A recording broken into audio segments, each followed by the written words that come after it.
नमस्कार, मैं डॉक्टर हेम श्रीवास्तव।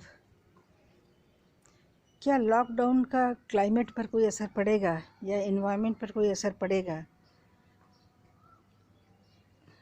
आजकल आदमी लॉकडाउन में है, एक तरह से बंद है अपने घरों के अंदर एक रहस्यमय बीमारी की वजह से। तो अब देखिए, आदमी प्रकृति पर क्या प्रभाव डालता है। प्रकृति पर प्रभाव डालता है कि उसके जितने स्रोत हैं, जितने रिसोर्सेज हैं, उनको यूज़ करता है। तो रिसोर्सेज का यूज़ भी कम होगा। शायद मनुष्य ओवर यूज़ कर रहा था, बहुत ज़्यादा ही इस्तेमाल कर रहा था पानी का और भी बाकी रिसोर्सेज का, जैसे जंगल का, वाइल्ड लाइफ का, उनका बहुत ज़्यादा ही ओवर यूज़ कर रहा था। तो अब वो ओवर यूज़ अब कम हुआ है, कुछ तो कम होगा, तो जल स्रोतों में सुधार आएगा। और जो भी फॉरेस्ट रिसोर्सेज को वो बहुत ज़्यादा यूज़ कर रहा था वो भी कम होगा, तो जंगलों में भी कुछ बढ़त होगी। दूसरी बात कि वो मनुष्य के जो विकास के संबंध में, विकास से जुड़े हुए जो कार्य हैं वो भी कुछ कम होंगे। वो विकास के कार्य कर रहा था, डेवलपमेंट धड़ाधड़ करता है, जगह जगह बिल्डिंग्स बन रही हैं, फैक्ट्रीज बन रही हैं, सड़कें बन रही हैं, चिमनियाँ लग रही हैं, पोल्यूशन हो रहा है। तो ये एक्टिविटीज़ भी कुछ कम होगी जब तक लॉकडाउन है, तब तक, जब तक मनुष्य घरों के अंदर है तब तक।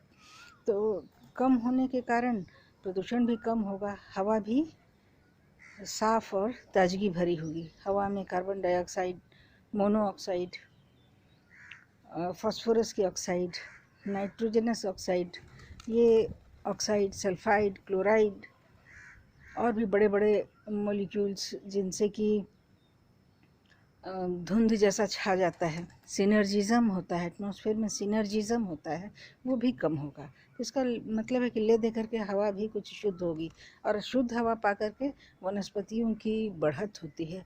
हम बहुत स्पष्ट रूप से देख सकते हैं कि इस अप्रैल के महीने में मानसून की तरह वनस्पतियों की बढ़त हो रही है। जैसे कि बरसात के मौसम में पेड़ पौधे बढ़ जाते हैं, जगह जगह तरह तरह की घास उग जाती है, छोटे मोटे हर्ब्स और श्रब पैदा होते हैं, बढ़ते हैं। उस तरह से अप्रैल और मई के महीने में वनस्पतियाँ नई नई पैदा हो रही हैं और बढ़ रही हैं। तो ये कुछ न कुछ, ये तो संकेत है हवा के शुद्धिकरण का। फिर हवा में नमी भी बढ़ी है, मनुष्य की एक्टिविटीज़ के चलते धुआं बहुत पैदा होता है, तरह तरह के कल कारखाने काफ़ी धुआं पैदा करते हैं। तो हवा में अशुद्धि जो होती थी वो भी निश्चित रूप से कुछ कम है, पहले की तुलना में कम है। तो इसका प्रभाव जीव जंतुओं पर भी देख रहे हैं हम। बहुत तरह की चिड़िया, जानवर, बहुत सारे ऐसे जानवर देखे जा रहे हैं जो कभी देखे नहीं गए और अचानक से बस्ती में आ गए, सभी फ्री होकर के घूमना चाह रहे हैं। हम बहुत तरह के जीव जंतुओं को देख सकते हैं जो कि निकल रहे हैं घरों से अब, जो कि निकलना भूल गए थे लगभग। तो इस तरह से हम बाकी एस्पेक्ट्स में भी देखते हैं। पानी की भी शुद्धता निश्चित रूप से बढ़ी होगी, क्योंकि वाटर रिसोर्सेज का जितना उपभोग आदमी करता है वो तो निश्चित रूप से अब कम हुआ है। तो लॉकडाउन में मिट्टी पर भी असर होगा। मिट्टी भी पोल्यूशन का शिकार थी बहुत ज़बरदस्त तरीके से। अंडरग्राउंड वाटर रिसोर्सेज के पोल्यूट होने से मिट्टी पर भी प्रभाव पड़ा था।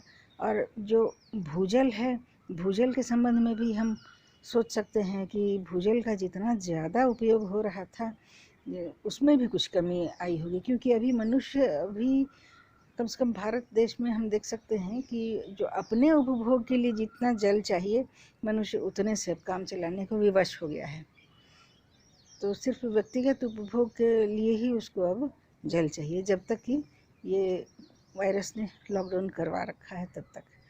तो पर्यावरण और प्रकृति पर तो पॉजिटिव असर पड़ना लाजमी है। फिर मिलते हैं अगले वीडियो में। जय हिंद, जय भारत।